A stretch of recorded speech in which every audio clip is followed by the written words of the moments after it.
بسم الله الرحمن الرحيم. اخيرا الاداره اقتنعت ان لازم يبقى في مدير كره للفريق ايا يكن مين الاسم الموجود. انت لما جيت مشيت كابتن سيد عبد الحفيظ كنت محضر كادر كبير جدا اسمه خالد بيبو. خالد بيبو راجل محترم وعلى عيني وعلى راسي بس مش كفء في المكان ده. فاشمعنى لما جه خالد بيبو يمشي ما لقيناش حد جاهز للمكان ده؟ ما كانش متخطط له ساعتها، ما نزلوش بوست قد كده مثلا على الفيسبوك، ما اتعملوش اجتماع. فالموضوع طول شويه فوق الشهر اهو. كابتن سامي قمصان هو المسؤول او القائم باعمال مدير الكره، فكان حاجه في منتهى الضحك. محمد رمضان اللي ناس كتير قوي، يعني ناس كتير فعلا ما تعرفش مين محمد رمضان ده، لان هو فترته في النادي الاهلي مش كبيره. هو من بدايه التسعينات قعد بتاع 4 5 مواسم في الاهلي. هو مش ابن من ابناء النادي الاهلي. شخصيه محترمه، شخصيه رياضيه فاهمه، شخصيه قديمه، ماشي، كل الكلام ده على عيني وعلى راسي. هل الاحترام كفايه؟ اكيد لا. هل انك تبقى لاعب تاريخي في الاهلي كفايه؟ اكيد برضه لا. فايه رايي فيه؟ معرفش.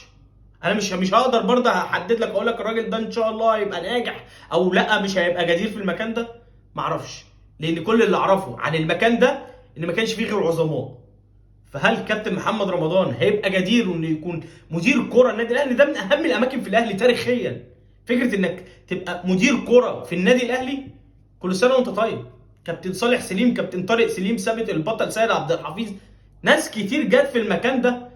هي اساس اصلا الجهاز الفني. انك تبقى مدير كره ده قاعد كده جنب المدير الفني وقاعد جنب اللعيبه، دي حاجه رعب، كانت رعب في الاهلي. فهل ده هيحصل؟ هل ده بالشخصيه اللي هي فعلا يعني تتمناها او يتمناها جمهور الاهلي؟ اتمنى بس حته ان الاداره اتحركت في انك لا لازم يبقى في مدير كره، دي حاجه ايجابيه للاداره. هنتلكك يعني، اللي هو خلاص عايزين نتلكك وخلاص. فكابتن محمد رمضان اللي ما يعرفش فتره لعبه في النادي الاهلي من 89 90 لحد 95 ما عادش كتير في الاهلي، وهو مش ابن من ابناء النادي الاهلي، لان ناس كتير قوي ما تعرفش الحكايه دي.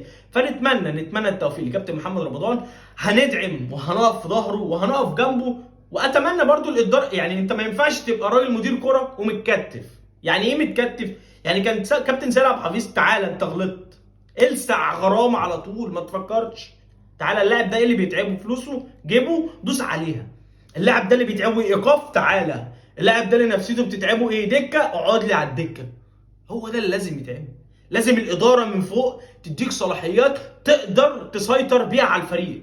ما نشوفش البهرجه وما نشوفش الزيطه اللي كانت حاصله اللي عمرنا ما سمعنا عنها في النادي الاهلي. بالتوفيق لكابتن محمد رمضان، ونتمنى الاداره تديله الصلاحيات الكامله عشان يقدر يسيطر على الفريق، ونتمنى نشوف المرحله اللي جايه افضل للنادي الاهلي. سلام.